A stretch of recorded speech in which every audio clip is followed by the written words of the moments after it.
தலைவலியில் பல விதம் இருக்குது. அதாவது பொதுவாக ஒரு 100ல் ஒரு 99% பீப்புளுக்கு ஏதாவது ஒரு தலைவலி வரும். அது எல்லாமே சாதாரண தலைவலின்னு வரும். ஆனால் மூளையில் புற்றுநோய் கட்டியோ அல்லது சாதாரண கட்டியோ தலைவலி வர்றப்ப அது ஒரு வித்தியாசமாக ப்ரெசென்ட் ஆகும்.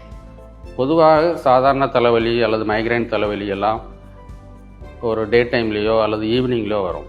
ஆனால் அந்த மூளை கட்டினால் வரக்கூடிய தலைவலி மட்டும் ஏர்லி மார்னிங் வரும். காலையில் எழும்புறப்ப ஒரு சிவியர் ஒரு ஹெட்டேக், ஒரு டல் ஏக்கிங் ஹெட்டேக், ஒரு பாரமான தலைவலி மாதிரி, குத்துற மாதிரி வலிக்காது, ஒரு பாரமான ஒரு தலைவலியோடு வரும்.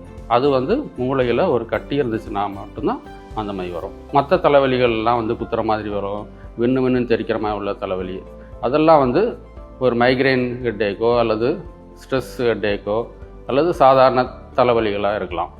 ஸோ இந்த ஏர்லி மார்னிங் வரக்கூடிய தலைவலியை நம்ம உடனடியாக ஒரு மருத்துவரை பார்த்து நம்ம ஸ்கேனோ அல்லது செக்கப்போ பண்ணிக்கிறது நல்லது. பொதுவாக இந்த தலைவலி மூளையில் உள்ள தொந்தரவுனால் வரக்கூடிய கட்டினால் வரக்கூடிய தலைவலியோடு சேர்ந்து வாந்தியும் வரலாம். அது முக்கியமாக காலையில் வரும். வாந்தி வந்த உடனே அந்த தலைவலி குறைஞ்சிரும். ஸோ இது நம்ம ஒரு அறிகுறியாக எடுத்துகிட்டு இம்மிடியேட்டாக பக்கத்தில் உள்ள நரம்பியல் மருத்துவரோ நரம்பியல் அறுவை சிகிச்சை மருத்துவரையோ பார்த்து ஒரு ஸ்கேன் தேவைப்பட்டால் ஸ்கேன் எடுத்து பார்க்குறது நல்லது. தலைவலியில் சைனஸ்னால் அந்த மண்டை ஓட்டில் உள்ள ஒரு காற்று பகுதி தான் சைனஸ்ன்னு சொல்லுவோம். அது இன்ஃபெக்ஷன் ஆச்சுன்னா சைனஸ் சொல்லுவோம். அதில் உள்ள தலைவலி எப்படின்னா ஒரு பகுதியில் இருக்கும். ஒன்று நெத்தியில் இருக்கலாம், நாடி பகுதியிலே அல்லது முகப்பகுதியிலையும் இருக்கும். இது சைனஸ்னால் வரக்கூடிய தலைவலி. இது மத்தியானமோ அல்லது சாயந்தரமோ ஜாஸ்தியாக இருக்கும், காலையில் அதிகமாக இருக்காது. ஸோ அதோடு சேர்ந்து மூக்கடைப்பு அல்லது மூக்கில் நீர் வடிகிறதல் அந்த மாதிரி இருக்கும். ஸோ இது சைனஸ்னால் வரக்கூடிய தலைவலியாக இருக்கும்.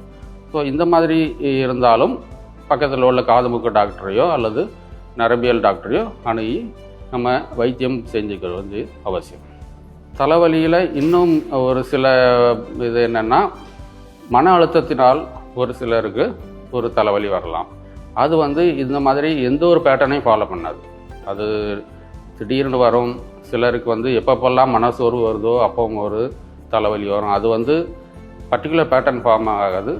அது நம்ம சிம்டம் உள்ளவங்களுக்கு நம்ம கலந்துரையாடல் பண்ணும்போது அவங்களுக்கு எதனால் வருது அப்படிங்கிற டிப்ரெஷன் மனசோர்வுக்கான காரணங்களை கண்டுபிடித்து அதுக்கு ஒரு கவுன்சிலிங் அண்ட் மெடிசின்ஸ் கொடுத்தாலே போதும். இன்னொரு டைப் ஆஃப் தலைவலி நியூராலஜிக் ஹெட்டேக்னு சொல்லுவாங்க. Trigeminal neuralgia, glossopharyngeal neuralgia.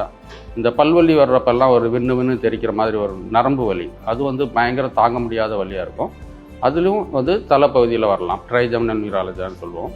அது உள்ள மூளைக்கு உள்ள இரத்த குழாய் நரம்பு மேலே படுறதுனால வரக்கூடிய நியூராலஜிக் பெயின்.